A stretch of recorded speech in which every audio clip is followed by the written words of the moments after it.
launching us into the vortex.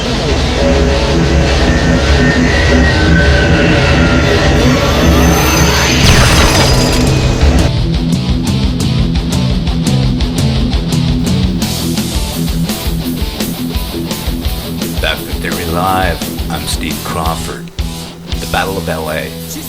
That's today's topic. Now, there's a lot of people out there that are on the fence, a lot of people that are debunkers. The debunkers would say things like, if there were UFOs and the Air Force and the government knew about it, that would be the biggest thing in the world. They'd be telling everybody. Why would they keep that secret? Really? I bet you, if they thought about it for a half a second, that's about how long it took me after saying the statement myself. About a half second later, at least one idea would pop into your head as to why they would keep it secret. One, they don't want the enemies having the information.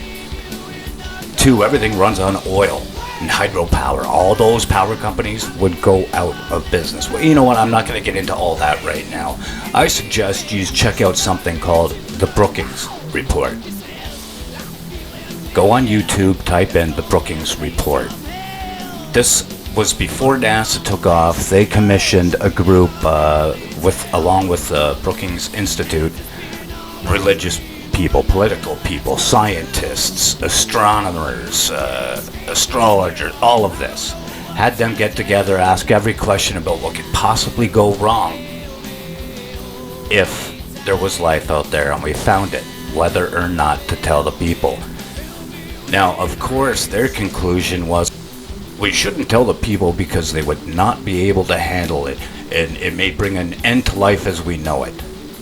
As we know it being the key words. It would be an end to their lives. Think of all the jobs, all the universities, oil companies, car companies. These people, these aliens are not getting here using diesel or gasoline, right? There's another reason. The technology that would be available to us once we knew what was going on. Think about it, how limited our educations are right now. If we knew for a fact that UFOs were real, it came from outer space or even some other dimension, we would be opening our minds so much more than we do right now, that we would be living a Star Trek lifetime before you know it. Just like, bam, flying around, checking all kinds of things out. That's the kind of...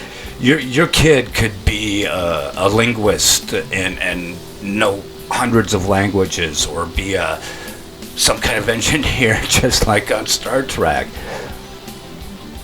This is the stuff that's been hidden from us. Now, they say, well, there's not been one good recorded case, and information spotty at best. Well, here you go, part 1, the Battle of LA.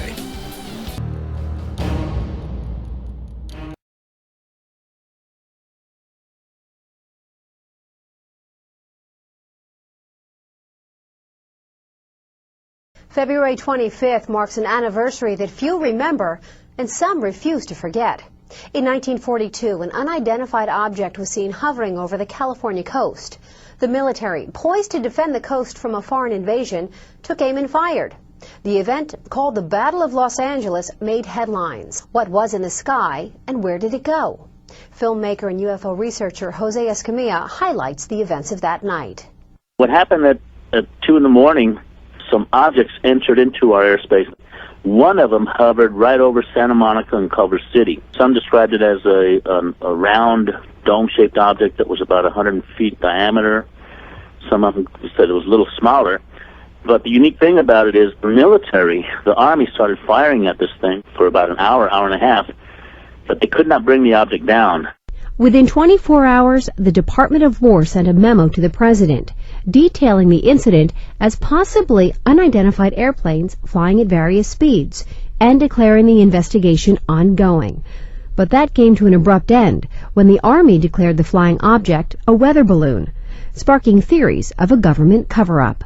If they can't bring down a weather balloon with over 1,500 rounds of anti-aircraft shrapnel, 12 pounds weaponry, what are they going to do against a real enemy target? That's what they decided. What do? Do we tell the American and the world public there is something among us that we cannot bring down, we cannot control, we don't know where they're from, and we don't know what they're doing here. No, they didn't want to say that. So the next best thing to do was to just officially deny their existence. That's when the first official denial on UFOs started. We're speaking about UFO with small u, small f, small o, things seen in the sky. In wartime, you're going to see lots of things in the sky. Some's there, some is not. But looking at the Battle of Los Angeles as some kind of capital U, capital F, capital O event is pretty silly. We're talking about a case, there are no surviving witnesses, documentation is spotty at best, and it's the fairy tale syndrome. The news of the world, Wednesday, February 25th. Once again, Columbia's correspondents in world capitals and in the fighting zones in the Western Pacific are ready to give you the latest news direct by shortwave radio. And now for news of our own West Coast, we take you to Los Angeles and the report of Byron Palmer. Anti-aircraft guns went into action against unidentified aircraft in the Los Angeles area shortly after 3 a.m. Pacific wartime this morning. The anti-aircraft guns began barking during a blackout ordered by the 4th Interceptor Command at 2:25 a.m. The unidentified object, which some sources thought might be a blimp, moved slowly down the Pacific coast from Santa Monica and disappeared south of Long Beach. Army officials declined to comment on the possibility that the object might have been a blimp. However, it required nearly 30 minutes to travel some 25 miles, far slower than an airplane. Watchers on the rooftop of the concussion of the shells could be felt in downtown Los Angeles, 15 miles away.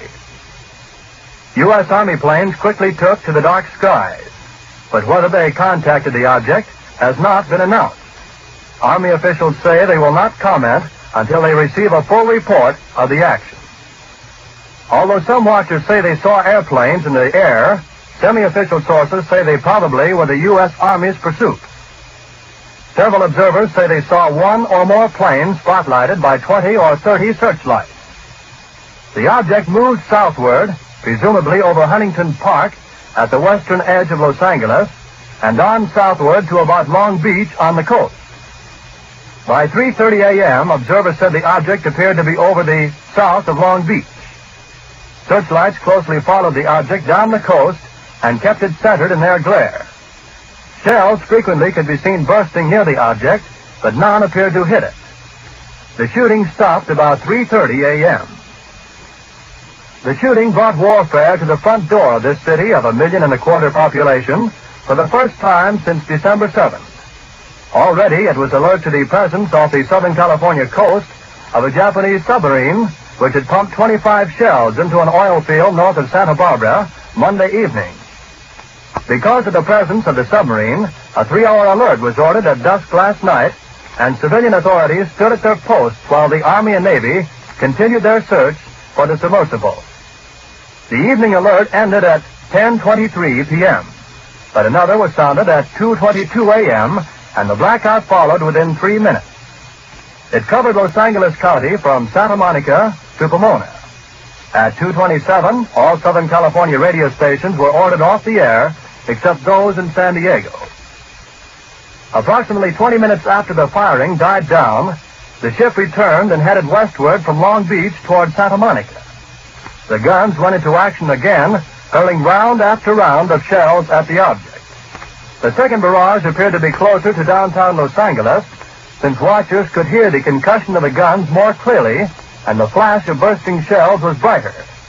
Then the ship disappeared for the second time over the ocean. We return you now to CBS in New York. It's been too long since we took the time. No one's to blame. My no time flies so quickly. Over here, up there, I saw a UFO, and it went down the river, turned right at the United Nations, turned left, and then down the river. It wasn't a helicopter, it wasn't a balloon, and it was so near. And it looked what, sort of round, white, luminescent, and silent. Silent, and it looked dark, like black or grey in the middle, and had white lights, just looked like light bulbs, you know? Just going off, on, off, on, off, on, blink, blink, blink, blink, round the bottom, and on top was a red light.